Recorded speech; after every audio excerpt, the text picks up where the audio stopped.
Are you a manager who is eager to change the trajectory of your career?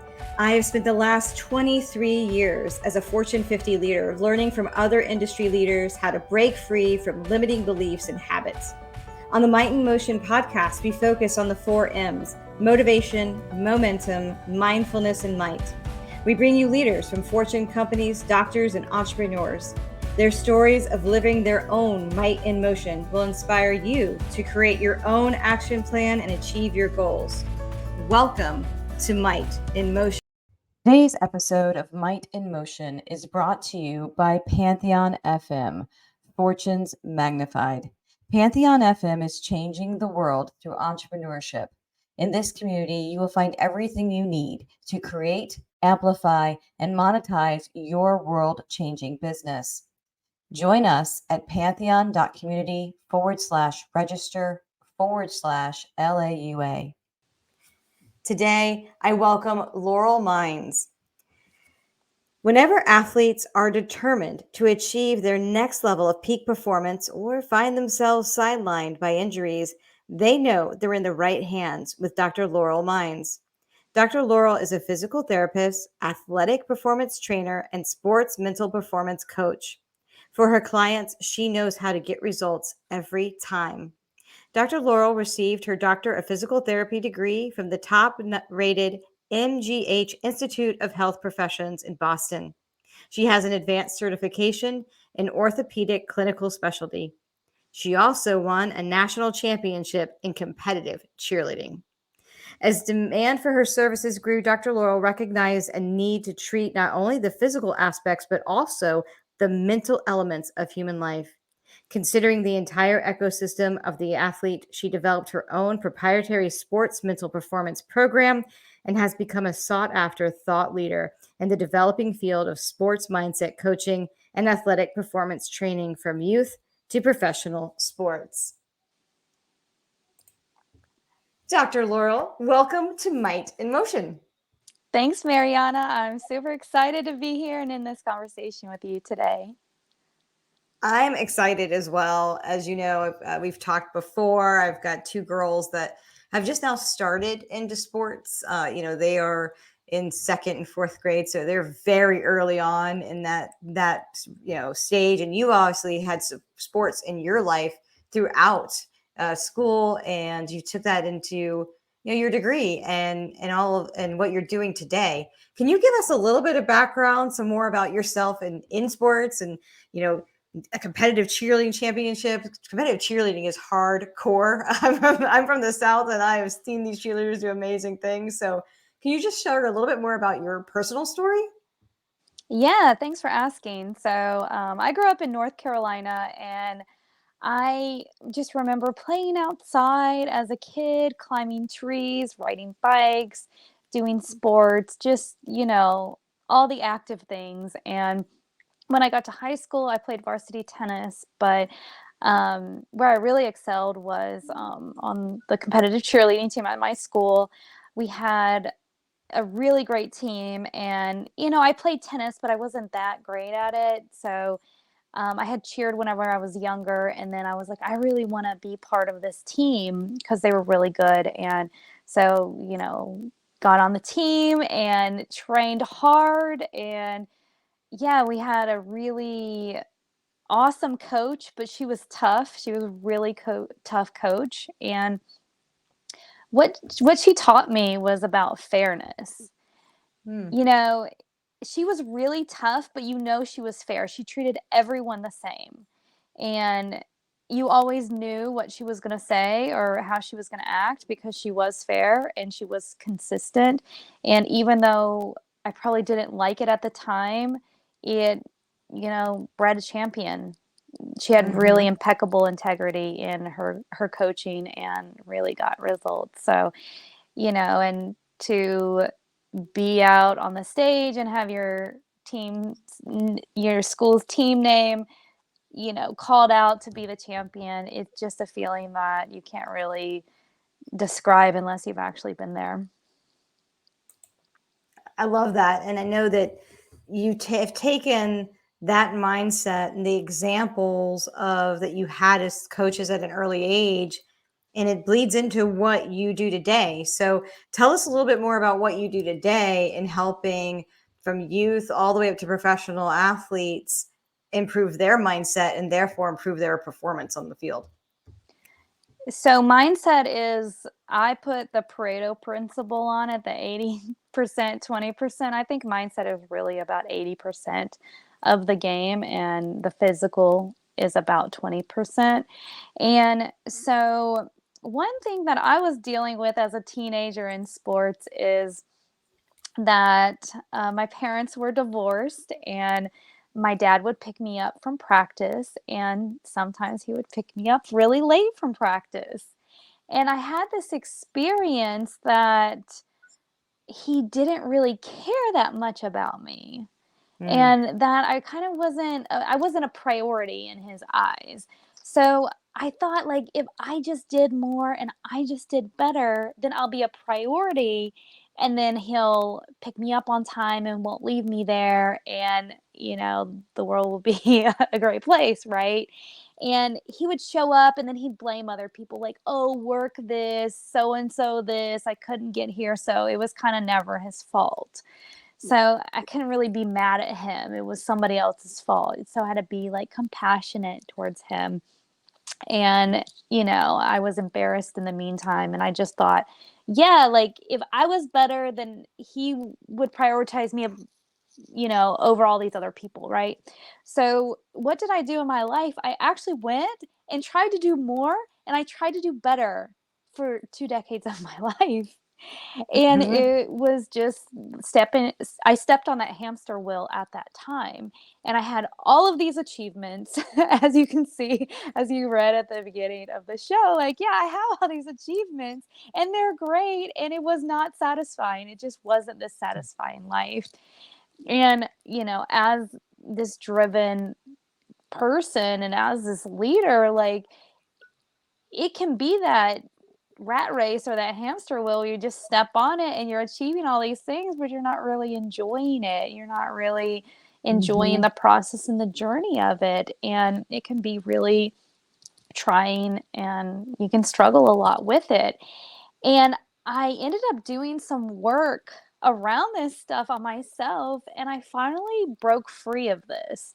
So, what I discovered was that I was collapsing my dad's time management problems with my sense of self worth. Like it was one and the same, and it was Mhm. completely related.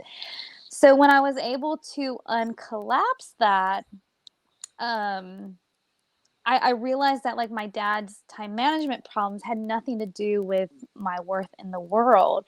And then I could generate myself as, an entrepreneur and a leader and all the things I wanted to do. And then I could also deal powerfully with my dad's time management issues, Right. even to this day, right? Sorry, my dog wanted to say a couple words in the background. Um, but That's all right. I'm sure anyway, mine might actually reciprocate, Like yeah, have a whole conversation between the two of them. yeah, he was taking a nap, but I guess he's getting excited about the topic too. But yeah. So I was able to finally get free of this collapse where I collapsed the world, what's happening Mhm. in the world with my own self worth. And then I realized you can win a lot and do all this stuff, but it's not always enjoyable, right? Mhm. And a lot of parents are like, well, I'm not the kind of parent that doesn't pick my kid up, and they don't have this experience, right? So this isn't really applicable to me.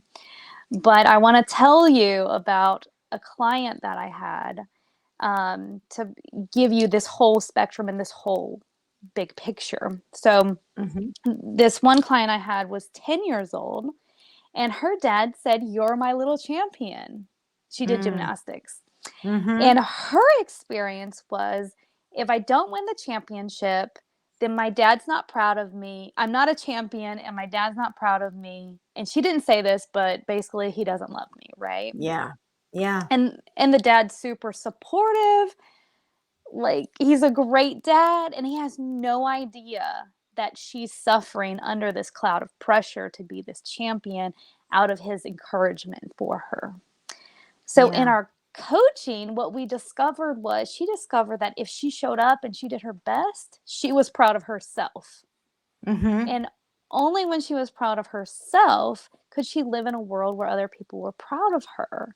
So we got rid of this whole cloud of pressure around being a champion from this supportive parent and changed the whole trajectory of her life. She didn't have to be like me living 2 or 3 decades of her Yeah. life on this hamster wheel or under this cloud of pressure.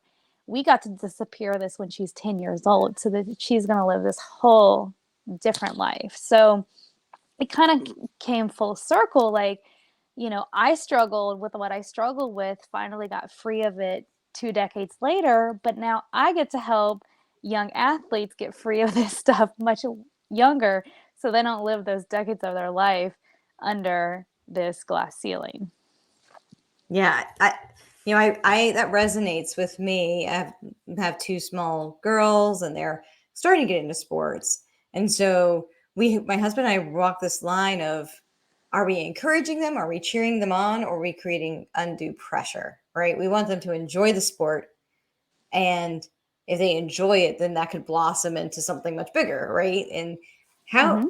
you know, when you're a parent, sometimes you don't know what that line is. You gave some different examples. They're all on a spectrum, Mm-hmm. right? And it created a similar reaction, even though Mm-hmm. like one's like super supportive and one was a no-show, right?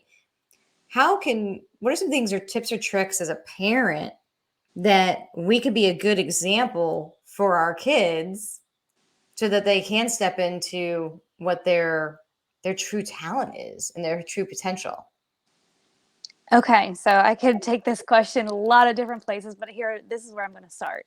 So, I recently had a client. She's middle school softball player, and she was really struggling. And her parents reached out to me for some coaching. And in the coaching, like her parents said, I just want her to have fun. Mm-hmm. But it was at this point she wasn't having fun because there was so much pressure. Mm-hmm. And so through the coaching, her sport became more fun. Right. And we discussed like her parents say you can do this sport if you have fun. That's the agreement that we have in this house. And then they also supported that agreement. Like, okay, we're going to get you coaching and support that you need to have fun, right? And through the coaching, she was having more fun playing the sport. And we came really present to there's this agreement in her household, and now through the coaching she can have more fun in the sport, she can get the support she needs, and now she's having more fun, so she's agreeable Mm-hmm. to the agreement that they made in their house. And when you have these agreements and everybody's contributing to these agreements, it really makes a family unit really strong and solid. And Yep. what she discovered was that she was proud of her part in contributing to that agreement. So when you have agreements and you can do the work around the agreements and have people contribute to the agreements, and then actually talk about it and have them really aware that the kid has a part in this agreement to have fun, then they're actually Mm-hmm. inspired by this. She thought this was the coolest thing that she got to contribute to her family being a strong family unit. That's really cool because then you have that shared ownership, right? And that's Yes. something that can apply to anything in life, to work or being on a team sport or being in a family unit, right? When you have Yeah. that aligned vision and everybody plays a part in getting to that vision, it increases the likelihood of it actually happening. Yeah, exactly. And it's the same thing in your leadership and in your work and stuff. Like you have these Mhm. agreements and everybody's contributing to these agreements, and then they get, the reward of being a contributor to that. And the thing is, you have to talk about this stuff. People Mhm. aren't aware of it. You might not even be aware of it, right? But if you talk about, hey, this is the agreement, like sports are fun, and this is the agreement, you can do the sport if it's fun. And then you Yeah. have them talk about how much fun they are having, and then you tie it back to the agreement, like that they're contributing to this agreement that you have in your house, and that it strengthens this family bond, and that they're part of strengthening this. It can be really, really powerful to actually put it into words and discuss it and come full circle in the discussion around it. So, as a parent, sometimes we feel alone. We feel like we're the only ones Sure. in that situation, right? Yeah. And it was interesting. I shared one of your I think it was one of your Instagram posts, or to some of my friends that have kids that are also doing sports in the Hmm. school. And like, that's amazing.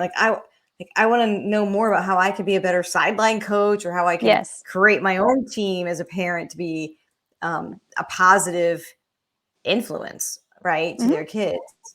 What are your thoughts on that, and how as parents we can partner together to be a better influence? Yeah, let's dive into this one. Um, so as a parent, like, you first have to realize that you can't be everything to this child that you have, and maybe you have more than one child, right? Like, you're not that child's teacher and coach and friend and dentist and doctor and pediatrician Mhm. and all of the things, right? So you have to realize, like, hey, I am your parent. And you can also think of it as a team approach. Like, okay, I have a team of people. Like, people say it takes a village to raise a child, right? Yeah. You can think of it as a village, or you can think of it as a team. Like, who Mhm. is the team that I'm going to employ to help take care of this kid, right? Or you can start with yourself. So, like, who makes up your team? Like, who makes up your team for your family, for your work? I mean, in Mm. my life, like, I think about, like, my doctor is part of my team, my dentist. I have really good doctors and dentists. They're like part of my team, right? Like, my Yeah. friends are part of my team. Um, I have some coaches. I have a mentor from church. Like, when you start putting value in building your own team of support around you, and then also, like, getting your own coaching, when you're a better person, you're going to show up as a better person for your child. And when you think that you're worth it enough to get support for yourself, it shows the kids that they're worth it, that Yeah. they're worth getting support, right? So yeah, come up with this team, right? Like, I'm part of the team, right? With the clients that I work with, the student athletes, like, one of the student athletes, she has a skills coach, me as a Mhm. mental performance coach. Some kids have nutrition coaches. So, think of your life and your team, and then think about your kid and their team, right? So that's one way. And then, setting this example is a really powerful thing that you can do. And I want to give you an example.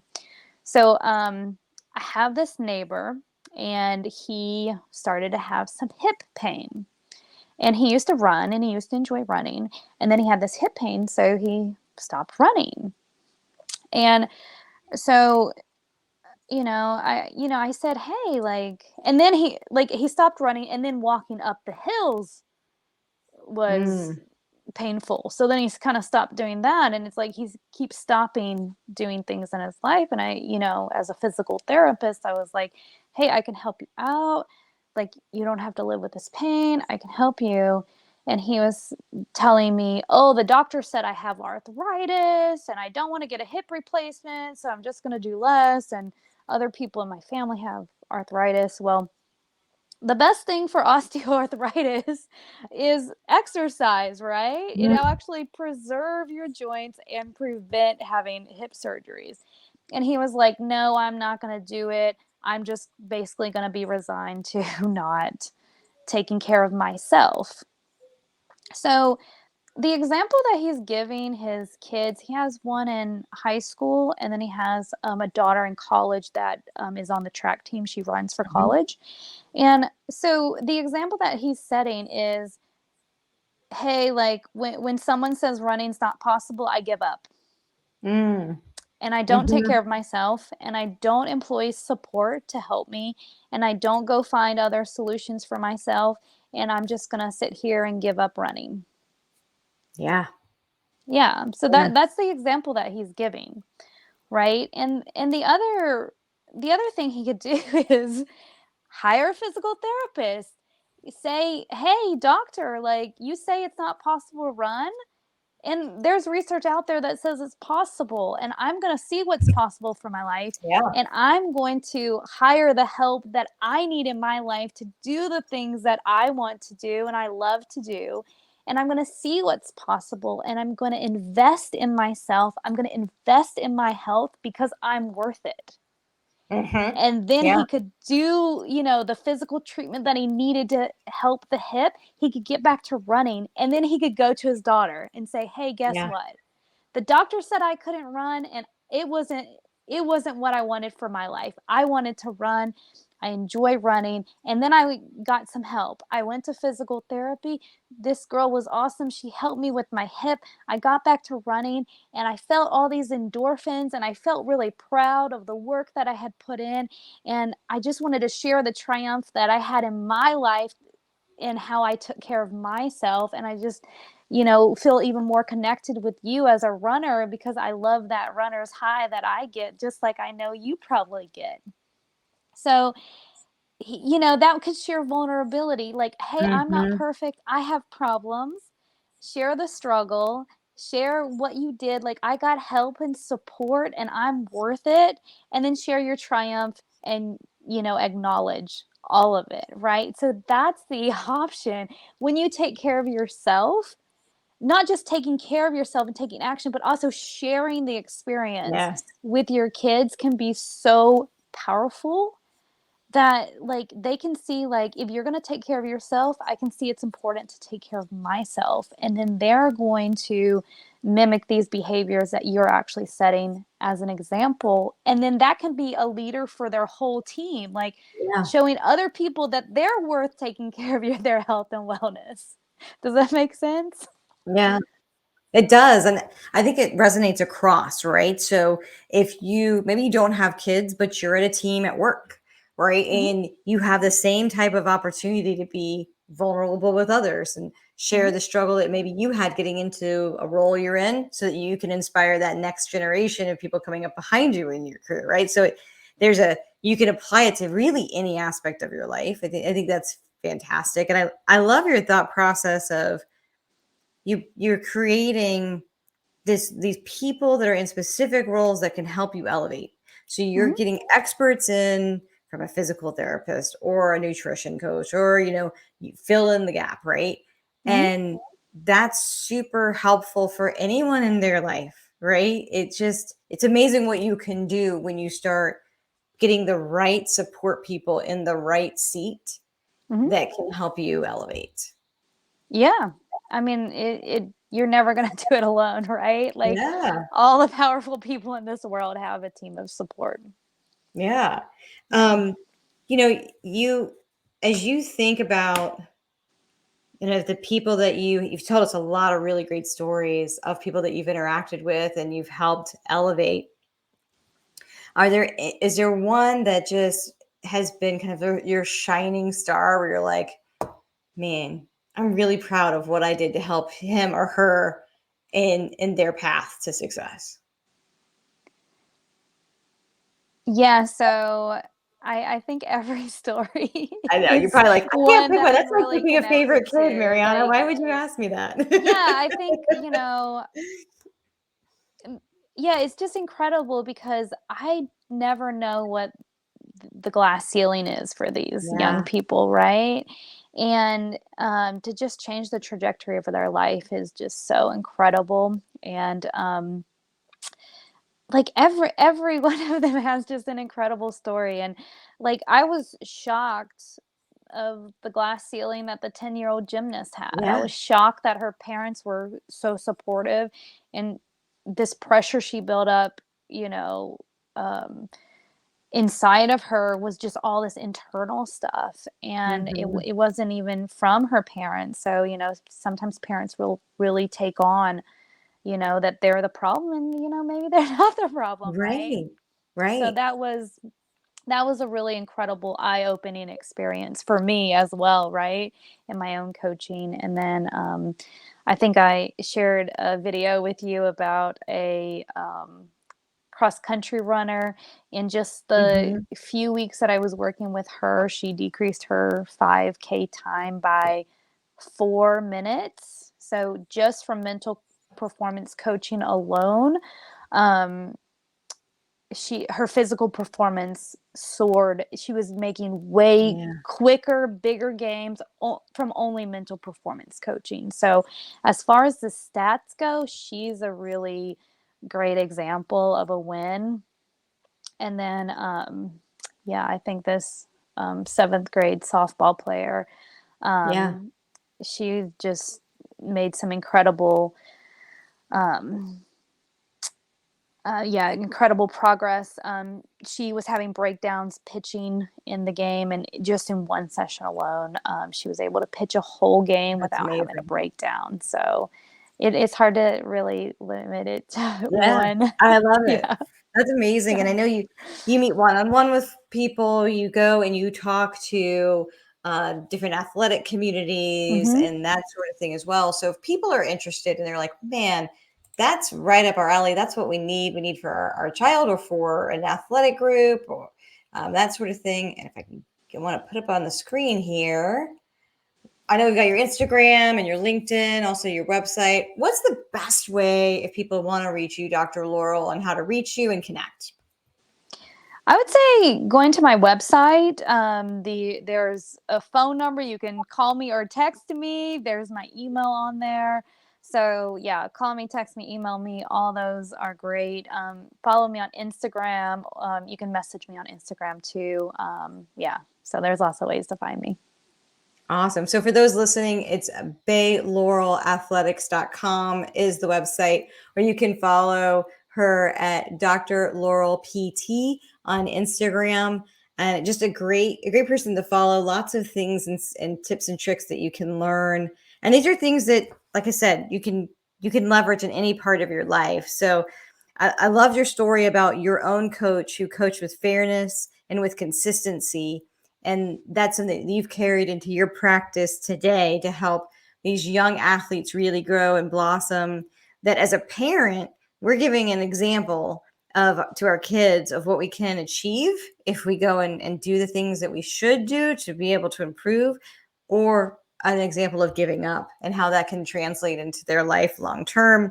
And you talked about creating agreements within your family unit. So, having that agreement of how we're approaching sports or school or whatever the case may be, and being consistent in that agreement, and that everyone has a part to play in that agreement can really help the whole family elevate. And that vulnerability and sharing is so impactful to these youth athletes, right? Being able to share that there is a struggle and that there are times of triumph. It's not always, winning the Super Bowl, right? There's a lot of struggle that happens to get from the very beginning to where like that long-term goal is. So I think a lot of great nuggets, things that you can apply if you have kids, and things you can apply even in other aspects of your life on how to help the people around you elevate by elevating yourself. So this was really, really interesting, Dr. Laurel. Thank you so much for joining us today. I've really enjoyed our time together. Yeah, thank you so much. You summarized it so well. And if I was going to leave you with one more thing, I would just say, who makes up your team where in whatever part of life that you're looking at or wherever you are, and how do you communicate how they help you win and how do you help them win? I love it. Thank you so, so much. Thank you for tuning into Might in Motion. If you learned something about motivation, momentum, mindfulness, or might, please like, comment, and share. Thank you.